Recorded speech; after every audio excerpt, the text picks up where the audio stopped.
student, today we are going to start English first chapter 17 Battle of Brain part 2 page number 111.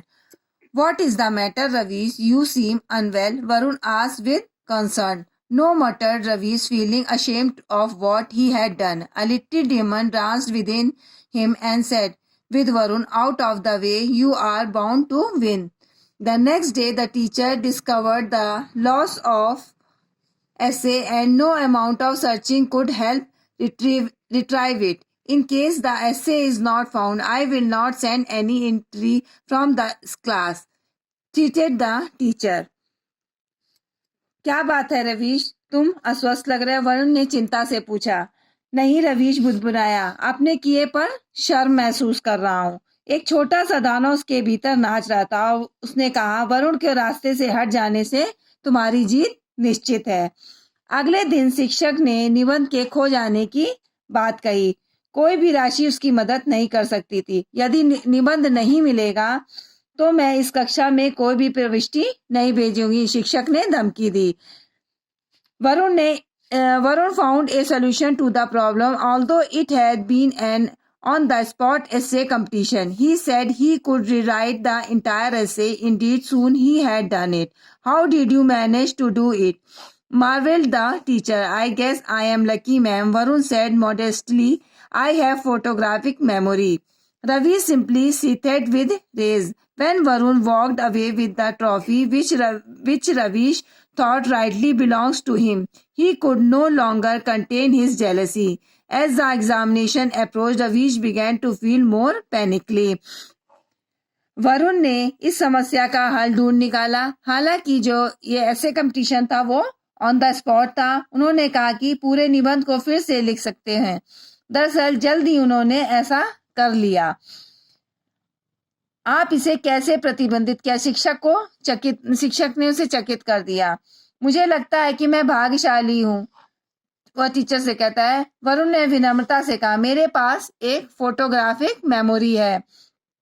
Ravish बस गुस्से से सिर उठा जब वरुण उसे ट्रॉफी लेकर चले गए, जिसे रवीश ने सही समझा था, तो वह अपनी इच्छा से नहीं रोक सका। जैसे जैसे परीक्षाएं नजदीक आई, रवीश को और घबराहट होने लगी। It was just not fair. While it took him hours and hours to learn history and geography, Varun could learn it in a wink. That left him with enough time for games and reading a computers. A week before the examination, when he spotted Varun's family red school bag, something snapped within him. He took out all his notes and hid them. अब वह उचित नहीं था। जहां उन्होंने इतिहास भूगोल सीखने में घंटों लग गए थे, वहीं वरुण इसे पल झपकते ही सीख गए। इससे उसके पास खेल और पढ़ने और कंप्यूटर के लिए भी पर्याप्त समय बच गया था। परीक्षा से एक हफ्ते पहले जब उन्होंने वरुण के परिचित लाल स्कूल बैग में देखा तो उनके भीतर कुछ टूट गया। उनके अपने सारे नोट निकले और छुपा दिए। Varun discovered the loss of his bag and a hue and cry was raised. The bag was eventually found in the bathroom, but the exercise books were missing. Varun seems to be in tears. He is such a nice boy. Who could be so nasty to him? The teacher wondered aloud. Everyone displays disbelief. Varun को अपने bag खोने का पता चला और हंगामा much गया। Bag अंततः बाथरूम में मिला, लेकिन व्यायाम की किताबें गायब थीं। वरुण की आंखों में आंसू आ गए। वह इतना अच्छा लड़का है, कौन इतना बुरा काम कर सकता है? शिक्षक ने जोर सोचा। सभी ने अविश्वास दिखाया। The next day onward Varun stopped coming to the school, must be grieving over the loss of his books. तो Ravish, let us see how his photographic memory comes to his rescue. When the next day too he did not come, Ravish started feeling nervous. By the third day he was positively perturbed. He had visions of Varun's wasting away in the grief, unable to give the class 9th examination and dying. He did not want Varun to die. In fact, he admitted to himself, Varun was a nice and jolly boy. It was only Ravish's jealousy that made him seem like a monster. अगले दिन से वरुण ने school आना बंद कर दिया। रवीश ने सोचा अपनी किताबों के खोने का शौक मना रहा होगा। आइए देखते हैं कि कैसे उसके फोटोग्राफिक मेमोरी से बचाव में आती है। अगले दिन भी जब वह नहीं आया तो रवीश ने घबराहट होने लगी। तीसरे दिन तक उसे सकारात्मक रूप से प्रताड़ित किया गया। उसे वरुण के दुख से में बर्बाद होते, 9वीं कक्षा की परीक्षा देने में असमर्थ और मरने में दर्शन हुए। वह नहीं चाहता था कि वरुण, अरे वास्तव में उन्होंने खुद को स्वीकार किया। वरुण को एक अच्छा और हंसमुख लड़का था। रवीश को ईर्ष्या ही थी जिससे वह एक राक्षस जैसा बना दिया। Ravish decided to go to Varun's house and take along his notes. But Varun lived far away. He could go only if his parents dropped him there. That means telling his parents the truth. He was sure they would be furious. But it was necessary if he had to save Varun's life. He was prepared for any punishment for his or Varun's parents or from his school. He could not let an innocent child die. Ravish ने वरुण के घर जाकर अपने note साथ ले जाने का फैसला किया, लेकिन वरुण बहुत दूर रहते थे। वह तभी जा सकता था जब उसके माता पिता उसे वहां छोड़ दें। इसका मतलब था कि उसे अपने माता पिता को सच बताना। उन्हें यकीन था कि वे उग्र होंगे, लेकिन वरुण की जान बचाने के लिए जरूरी था। वह अपने या वरुण के माता पिता से या अपने स्कूल के किसी भी सजा के लिए तैयार था। वह एक मासूम बच्चे को मरते नहीं देख सकता था। When he told his parents about it, they heard him in silence and merrily said, "Let us go and see Varun's first." When they went to Varun's house, he was now here to be seen. His parents were at home. "My son has something to say to you," said Ravish's father. जब उसने अपने माता पिता को इसके बारे में बताया तो उन्होंने उसे चुपचाप सुना और केवल इतना कहा, चलो पहले वरुण के घर को देखें। जब वे वरुण के घर आए तो वहां कहीं नजर नहीं आया। उसके माता पिता घर पर थे। मेरे बेटे को तुमसे कुछ कहना है, रवीश के पिता ने कहा। Ravish blurted out the whole truth of how he had felt that Varun had dethroned him and how to had sought his petty revenge. Where is Varun? He asked timidly, feared that he would be in bed with raging fevers or worse.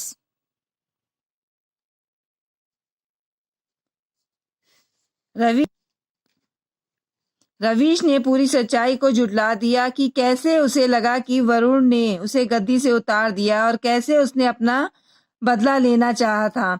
Varun कहाँ है? उसने डरते हुए पूछा, उसके डर से कि वह तेज बुखार से साथ बिस्तर पर होगा या उससे भी बदतर होगा। He was afraid of something like this happening. He made me photocopy all his notes, laughed his father. Just then Varun walked into the room looking pale and tired. Ravish tendered his apology to Varun, who did not seem surprised at all. Ravish realized that Varun must have realized all along that he was the culprit.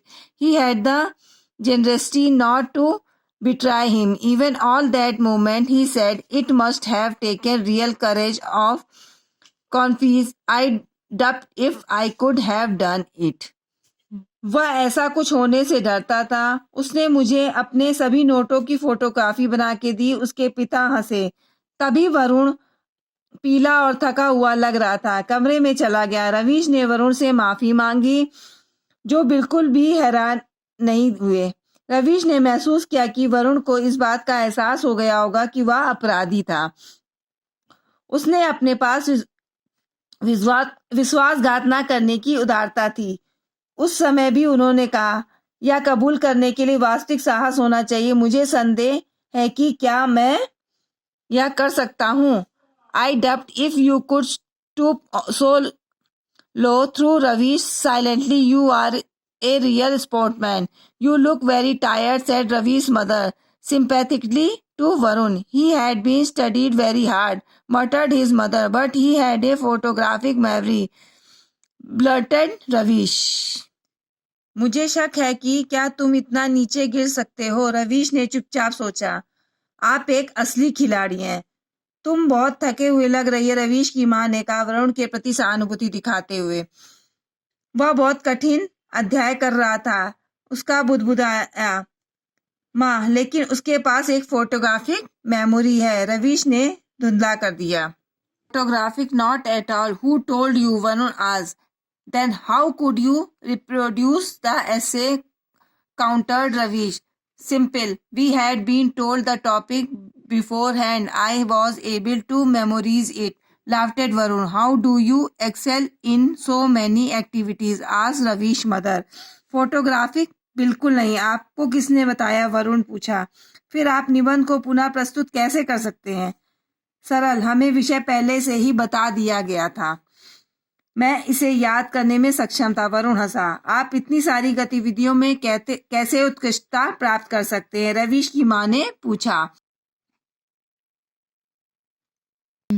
I believe there is a time for study and a time to play. I may show Varun does both, said his mother. He has inherited his prowess in sports for me, boasted Varun's father. I was a champion in sports.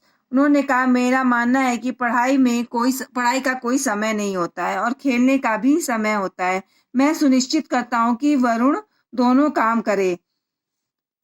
Varun के पिता ने शेखी बगाते हुए कहा कि खेल में उनका कौशल उनको मुझसे ही विरासत में मिला है। मैं खेलों में चैंपियन था। Ravi sighed with relief. Varun did not have a superior gift. He was just an able competitor, someone with whom it would be interesting to compete, someone who would be worth emulating, someone who would be a good friend.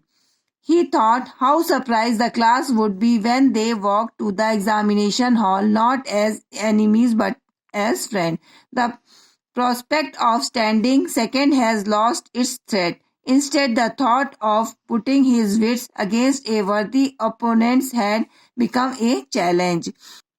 Ravish ने राहत की सांस ली। वरुण के पास इससे बेहतर तोहफा नहीं था। वह सिर्फ एक सक्षम प्रतियोगी थे। कोई भी उनके साथ प्रतिस्पर्धा करना दिलचस्पी होगी। कोई हो जो अनुकरण करने लायक हो, कोई है जो एक अच्छा दोस्त है।